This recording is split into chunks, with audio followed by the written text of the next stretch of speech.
You can really tell who's a good person and who's an absolute piece of garbage by how they react when someone dies. That, more or less, is a quote from Charlie Kirk. But we're seeing that unfold in real time with the media, with different people, with politicians, and it's absolutely grotesque. Canada's reaction to this is just as you would expect. Left-wing media is going, well, it was pretty divisive. What the heck are you talking about? Have these people ever even seen a Charlie Kirk video? Because it's been popping up all over my feed. And I'm looking for when he's a divisive person, and he's really not.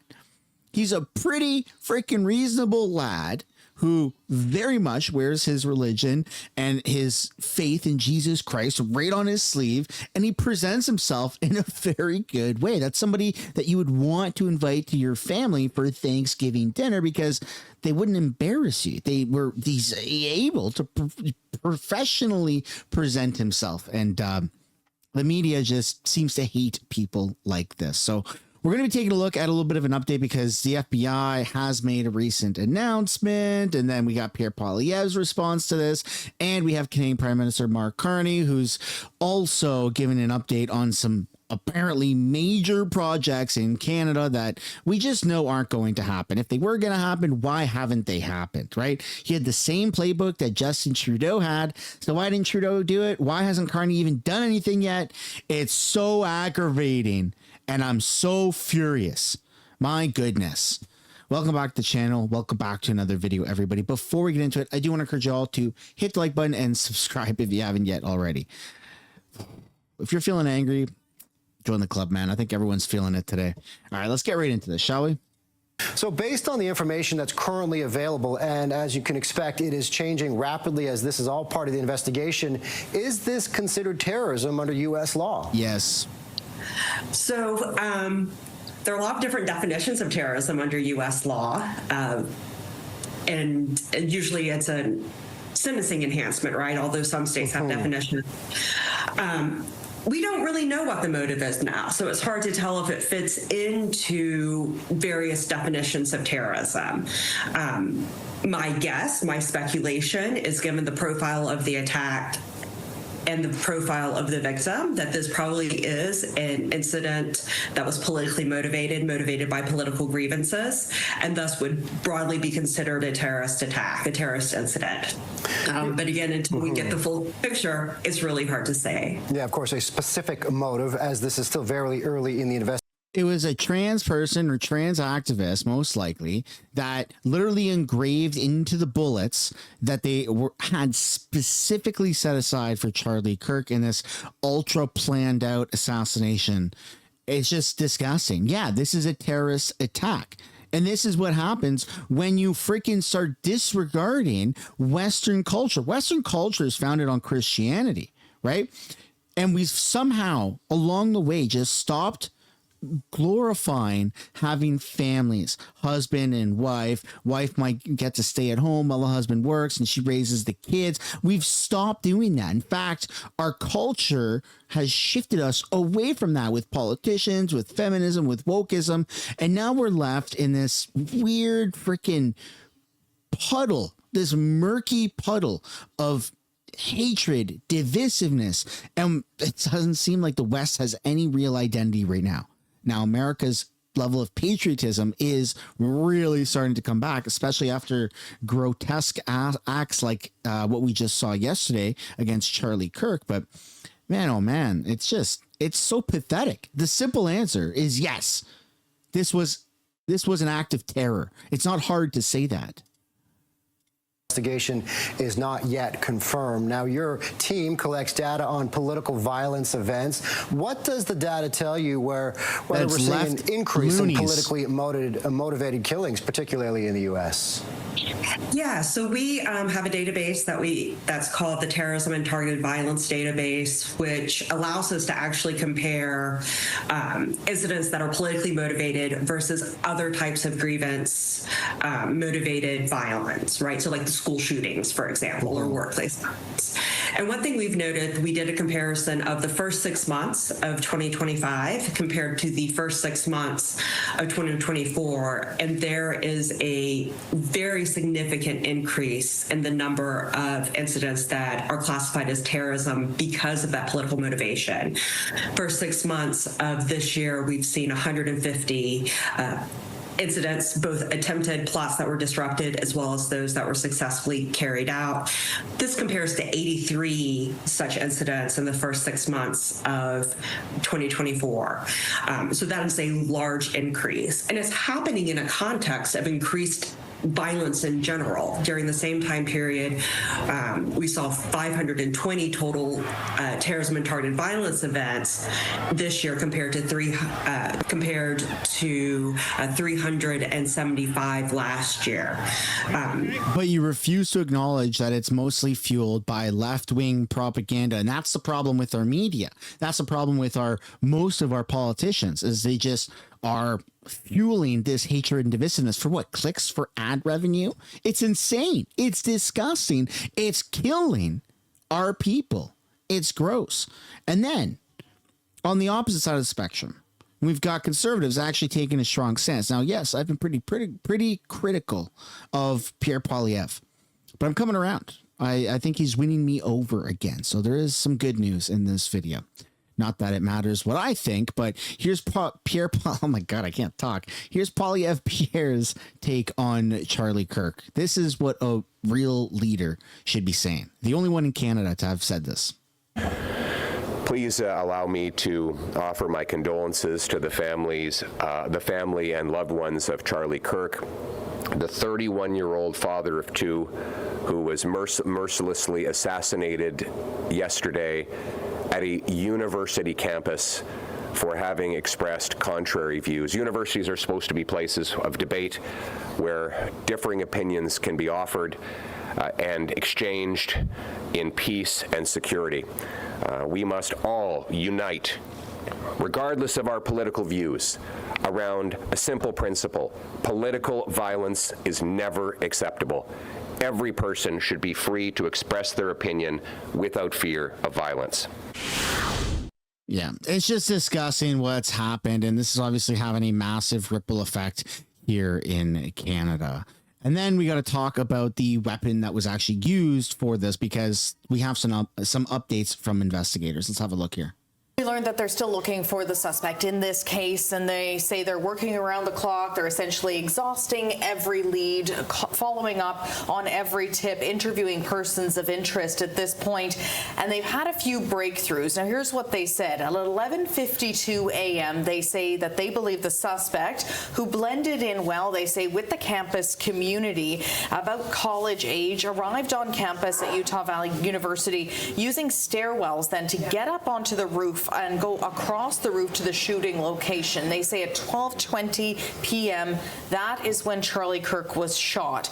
Now, after the shooting, they believe the suspect moved to the other side of the building, then jumped off of the building and fled into a nearby neighborhood. The commissioner of Utah's Department of Public Safety says this has shaken the entire community. Having walked through the crime scene, through the hallways of this school, through the classrooms, I can't imagine what the people on scene felt as well. A horrific event where some of them barricaded in classrooms, some of them ran in fear. Can't overstate the tragedy and the horrific event that yesterday was, and how we will work to bring to justice the actions of one individual or any other individuals that assisted in that.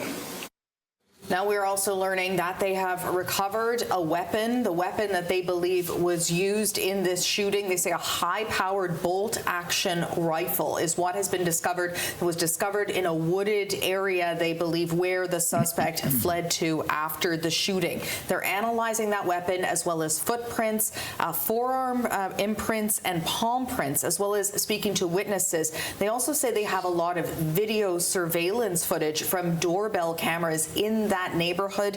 They do believe that's going to be helpful in identifying the person that they believe is responsible. No word yet on the motive for this. They say they have had about 130 tips from the public, and they are following up on those.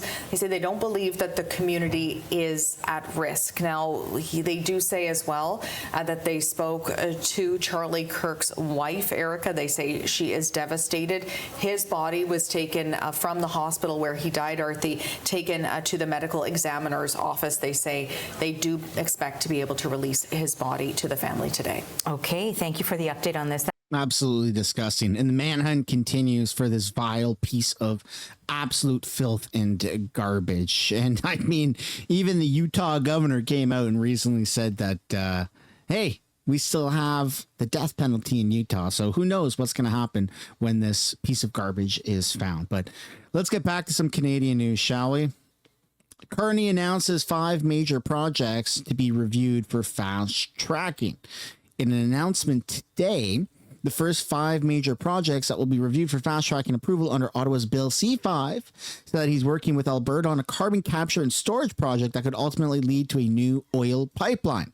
The first 5 projects will be referred to as New Major Project Office are the LNG Canada Phase 2 project at Kitimat, BC, modular reactors at Ontario's existing Darlington nuclear generation station, an expansion by the Port of Montreal and Saskatchewan Macleva Bay Copper Mine Project, and Red Chris Copper and Gold Mine expansion in BC. Let's see if it actually happens, right? I mean, it's one thing to talk about it, but it's another thing to actually get it done. But let's listen to what Mark Carney has to say, because we can all tell what's really going to happen and bullshit. And I got to say, this is a lot of bullshit. Here we go. So today, as you know, Canada's new government is announcing the first set of projects that we believe are both in Canada's national interest and are feasible to be built. The proponents behind the first of these projects have already done much of the hard work. So these first projects are, and I'll go them in order. First, LNG Canada Phase 2, its expansion in northern British Columbia. This will directly help transform our country into an energy superpower. This project will double LNG Canada's production capacity and make it the second largest liquefied natural gas facility of its kind in the world.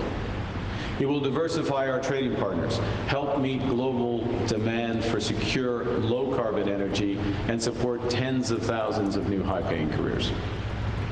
And leveraging Canada's sustainable advantage, its emissions are projected to be 35% lower than the world's best performing LNG facilities and 60% lower than the global average. Second project is the Darlington New Nuclear Phase 1. This project will make Canada the first G7 country to have an operational small modular nuclear reactor. It will drive $500 million annually, every year, into Ontario's nuclear supply chain. Once complete, Darlington's first of 4 planned SMR units will provide reliable, affordable, clean power to 300,000 homes, while sustaining 3,700 jobs every year over the next 65 years. And all of that in addition to 18,000 skilled trade jobs during construction. At its full potential, Darlington's SMRs will provide enough electricity to reliably and safely power 1.2 million homes. We know that critical minerals and mining are industries of national interest in and of themselves because they can reinforce our prosperity, build our security, diversify our markets, and advance reconciliation.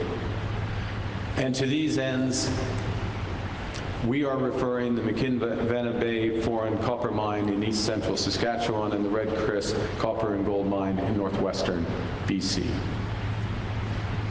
Foran will strengthen Canada's position as a global supplier of critical minerals for clean energy, advanced manufacturing, and modern infrastructure. It'll create 400 jobs, boost the local economies in Saskatchewan and Quebec, where the copper will be smelted, and is expected to be the first net zero copper project in Canada. In northwestern BC, the Red Chris Copper and Gold Mine will be another carbon neutral copper mine. Oh my God. We're sitting on literally piles and piles of gold with our minerals and our oil and our gas. And all that they are worried about is, well, you got to make it green. Never mind competing with other superpowers around the world. You got to make it green, carbon neutral. We have to do it properly. Oh my goodness. Canada's standards are so ridiculous. This is why nothing ever gets done. It's all just posturing. Increasing Canada's copper production by more than 15%. It'll employ around 1,500 workers at peak during construction and 800 during operations. It will reduce greenhouse gas emissions by over 70%. Working in close collaboration with the Tahltan Nation, it's an important step in reconciliation and further developing the potential of northern BC. And it's part of a bigger package, because relatedly, we're also tasking the office to begin close consideration of the proposed new Northwest Critical Conservation Corridor. This is an initiative that presents multiple opportunities for critical minerals development and clean power transmission, including potential interties to the Yukon and Alberta. It's a project, it's an initiative that has the prospect of significant Indigenous project leadership, while creating a potential conservation area the size of Greece. Combined, these 5 projects will generate more than $60 billion for the Canadian economy and create tens of thousands of high-paying careers for our workers. But as I said at the outset, and I will continue to stress, these 5 projects are just the beginning. Okay, just the beginning, eh? We haven't seen anything happen. In fact, this is what's so funny and ironic is Mark Carney said that he would start getting this stuff done by Canada Day. And we're now 2 months past that date. Parliament is about to start on Monday. And what do we have to show for it? We've got horrible tariffs that's destroying our economy. Our dollar is not doing that good. We've got the biggest job losses in the past 10 years or more, excluding COVID. I mean, this is really, really bad what's going on. But hey, don't worry, because we've got some stuff in the works. We've had stuff in the works for the past 10 years, but don't worry, because this time it's different, because we really got stuff in the works. I'm going to leave it at that. Love to know what you guys think down below. I think that it's a lot of posturing. I've tried to give Mark Carney the benefit of the doubt. I've tried to give him a chance, and I just can't do it anymore. I can't. Thanks for watching. Like and subscribe for more content like this. I'll see you guys in another one. Bye for now.